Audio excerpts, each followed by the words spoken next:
मुंबई जैसे ही नाम सुनते हैं ना तुरंत ही वड़ा पाव याद आ जाते हैं। लेकिन मुंबई की ये वड़ा पाव गुजरात के अहमदाबाद में कुछ अलग तरीके से सर्व किए जाते हैं और उसे बोलते हैं पट्टी वड़ा पाव। तो चलिए आज इसे बनाते हैं।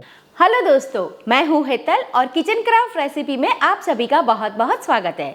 तो चलिए आज की मज़ेदार रेसिपी बनाना शुरू करते हैं। अहमदाबाद के बहुत ही बढ़िया पट्टी वड़ा पाव बनाने के लिए सबसे पहले तो हम क्या करेंगे, जो वड़ा है उसका स्टफिंग तैयार करेंगे। तो यहाँ पर मैंने ले लिया है लहसुन, और जो लहसुन है ना वो हमें छिलके के साथ लेना है, छिलके नहीं निकालने हैं, आप उसे सूखे कपड़े से पोंछ लीजिएगा।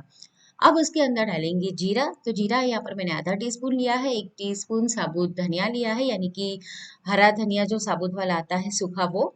और अदरक और हरी मिर्च ली है, और ये हम थोड़ा सा तीखा बनाएंगे, थोड़ा सा करी पत्ता डालेंगे और बिना पानी डाले अच्छे से उसे पीस लेना है। तो देखिए इस तरीके का टेक्सचर आपको मिलेगा।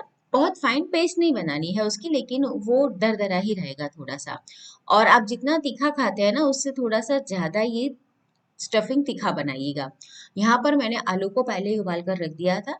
तो 5 आलू लिए हैं मैंने, इसमें से तकरीबन आपके 12 से 14 वड़ा पाव बन के तैयार हो जाएंगे। और हमें इसे हाथों से ही तोड़ लेना है। आपने देखा होगा कि जब आप बाहर खाते हैं ना आलू वड़ा उसके अंदर वाला, तो उसके अंदर आलू के चंक्स रहते हैं। तो बस इस तरीके से हम उसे तैयार कर लेंगे।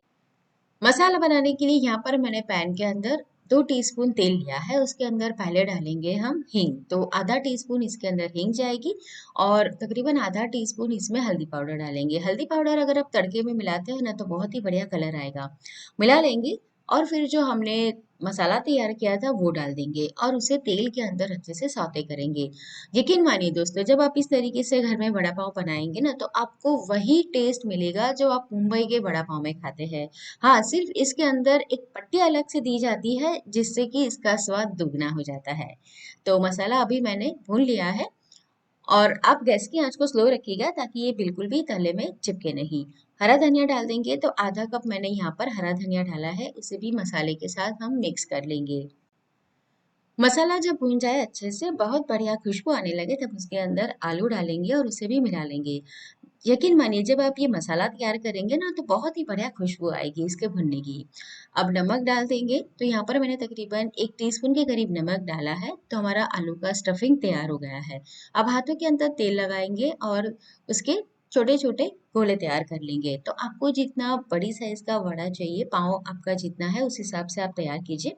हाथों में तेल लगाने से मसाला हाथों में नहीं चिपकेगा। तो इस तरीके से गोला बनाने के बाद उसे हम थोड़ा सा फ्लैट कर लेंगे, क्योंकि ये जो बड़ा है ना हम उसके बड़ा के पाव के अंदर रखने वाले हैं, तो इसके लिए थोड़ा सा फ्लैट कर लिया है। अब बेसन का घोल तैयार करने के लिए यहाँ पर मैंने 2 कप भर के बेसन लिया है।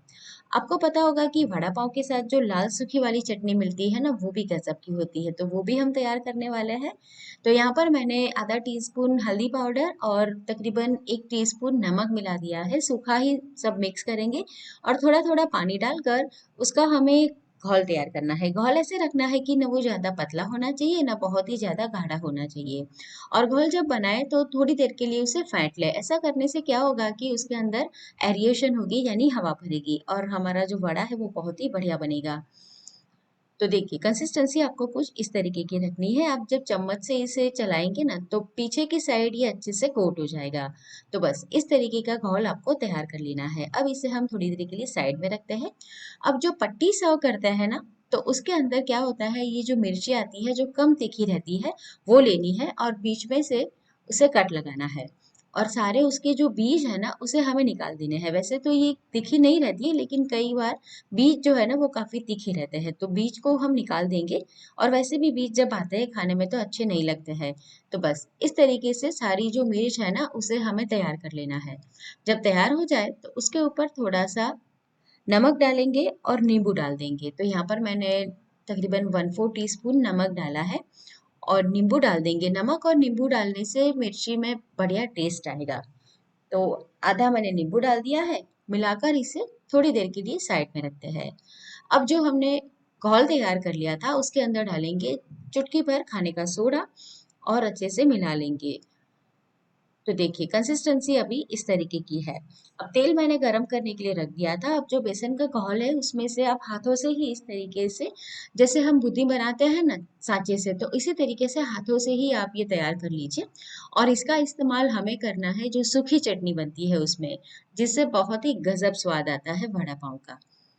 वैसे चाहे तो आप बेसन की सेव डालकर भी कर सकते हैं, लेकिन बाहर जो बनाते हैं वो ठीक इसी तरीके से बनाते हैं। तो मैंने आपके साथ ये वाला तरीका शेयर किया है। हाथों से ही अब जब डाल देंगे, पूरा कढ़ाई भर देना है आपको, और ये थोड़ी देर में फ्राई हो जाएंगे क्योंकि बहुत ही छोटे रहते हैं। तो 2 मिनट में तो अच्छे से ये फ्राई हो जाते हैं। तो इस तरीके का अगर आपके पास पलटा है तो उसे आप झारे से निकाल लीजिए। तो बहुत ही बढ़िया सी हमारी हाथों से बनी हुई बूंदी अभी तैयार हो गई है। तो इसे निकाल लेंगे और फिर हम जो वड़ा है वो भी इसी तेल के अंदर फ्राई कर लेंगे। तो वड़ा बनाने के लिए देखिए हमने फ्लैट इसीलिए किया था कि आप हाथों से ही इसे चम्मच से ही डाल सके, आपको हाथ भी ऐसे उसके अंदर डालने की जरूरत नहीं पड़ेगी। बहुत ही बढ़िया सा वड़ा हमारा तैयार हो जाएगा। और ये भी तकरीबन 3 से 4 मिनट में अच्छे से फ्राई हो जाता है। तो इस तरीके से हम बाकी के जो वड़े हैं वो भी तैयार कर लेंगे। और वड़ा पहले से ही आप बनाकर भी रख सकते हैं। तो चलिए वड़ा भी तैयार हो गया। अब जो हमारा घोल बचा है उसके अंदर हम ये मिर्ची डालेंगे जो हमने पहले से तैयार करके रखी है। और ये जो मिर्ची है ना उसके ऊपर हमें पूरा ऐसे घोल नहीं लगाना है, यानी एक एक को फ्राई नहीं करना है, पूरा एक साथ डाल दीजिए बस। उसे हल्का सा बेसन से कोट कर लेना है। और अगर आपको लगे कि आपका बेसन गाढ़ा है तो आप थोड़ा सा पानी डालकर उसको कंसिस्टेंसी को एडजस्ट भी कर सकते हैं। तो बस इस तरीके से हमें मिक्स करना है। फिर एक एक मिर्च ऐसे हाथों से ही अलग करके तेल के अंदर फ्राई करने के लिए रख देंगे। तो ये हो गई मिर्ची की पट्टी। तो अहमदाबाद में ये पट्टी वड़ा पाव आजकल बहुत ही फेमस है, बहुत ही आप बोलिए कि वायरल है जैसे। तो इस तरीके से हमें पट्टी तैयार कर लेनी है। तो वड़ा पाव के साथ ये मिर्ची की पट्टियाँ बहुत ही टेस्ट में गजब का कॉम्बिनेशन है। तो अगर आपने नहीं ट्राई किया है इसे तो एक बार घर पर बनाकर जरूर ट्राई कीजिएगा, सच में बहुत ही बढ़िया लगता है। तो इस तरीके से बाकी की जो मिर्ची थी वो भी फ्राई कर लेंगे। और जो लाल सूखी वाली चटनी है वो बनाने के लिए यहाँ पर मैंने कच्ची मूंगफली ली है तकरीबन 1/4 कप। और ये लहसुन लिया है मैंने 8 से 10 कर लिया छिलके के साथ। ध्यान रखिए वड़ा पाव में छिलके के साथ ही हम ये लहसुन का इस्तेमाल करेंगे। तो पहले इसे थोड़ा सा ग्राइंड करेंगे, उसके बाद हमने जो बेसन की बूंदी तैयार की थी ना वो उसके अंदर डाल देंगे। इससे बहुत ही बढ़िया जो सूखा वाला टेक्सचर आता है ना वो इससे आएगा। और इसके साथ अब जाएगा लाल मिर्च पाउडर। तो यहाँ पर मैंने काश्मीरी लाल मिर्च ली है। तो 2 टेबल स्पून है। नमक यहाँ पर मैंने लिया है आधा टीस्पून। तो देखिए ग्राइंड करने पर इस तरह से सूखी चटनी तैयार हो जाएगी। अब वड़ा पाव जो सर्व करते हैं ना अहमदाबाद में, तो उसके अंदर कच्चा वड़ा नहीं रहता है। जो पाव रहता है ना उसे सीक कर तैयार किया जाता है। तो तवे के ऊपर हम बटर लगा देंगे और जो सूखी चटनी हमने तैयार की थी वो डालेंगे। बटर के साथ ये चटनी को भुना जाता है और फिर उसके अंदर पाव को सेका जाता है, जिससे बहुत गजब स्वाद आता है। आपने देखा होगा कि मुंबई में जो वड़ा पाव मिलता है ना वो कच्चे पाव के साथ ही डालकर दिए जाते हैं, लेकिन अहमदाबाद में कुछ अलग तरीके से वो सर्व होते हैं। तो उसमें बटर और चटनी के साथ पाव को सीका जाता है, जिससे कि टेस्ट और भी एनहांस हो जाता है। तो दोनों को हम अच्छे से सीख लेंगे दोनों साइड पर। बहुत ज्यादा इसे हमें मतलब कि थोड़ा सा क्रिस्पी नहीं करना है, बस उसे हल्का इसके अंदर सीखना है। अब सर्व करने के लिए पाव को रखेंगे और उसके ऊपर हम लगाएंगे हरी वाली चटनी। हाँ, यहाँ पर अहमदाबाद में हरी वाली चटनी भी अंदर लगाई जाती है।